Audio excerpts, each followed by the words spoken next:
যে 1228 চনত স্বৰ্গদেউ চাওলুং চুকাফা পাটকাই পৰ্বতেৰে অসমলৈ আহিছিল। 2028 চনত স্বৰ্গদেউ চাওলুং চুকাফাৰ অসম আগমনৰ 8 বছৰ পূৰ্তি হ'ব।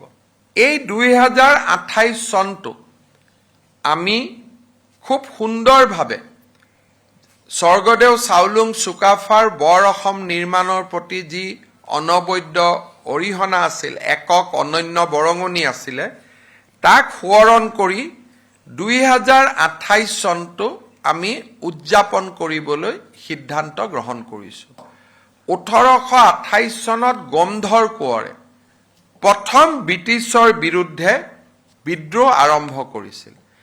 2028 চনটো চুকাফাৰ অসম আগমনৰ 8 বছৰ আৰু গোমধৰ কোঁৱৰৰ বিদ্ৰোহৰো 200 বছৰ পূৰ্ণ হ'ব।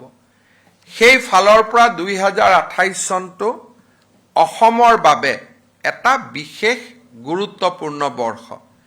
তাক আমি সম্পূৰ্ণ ঐতিহাসিক দৃষ্টিৰে আৰু বিনম্ৰতাৰে সৈতে ৰাজ্য চৰকাৰে পালন কৰিবলৈ সিদ্ধান্ত গ্ৰহণ কৰিছে।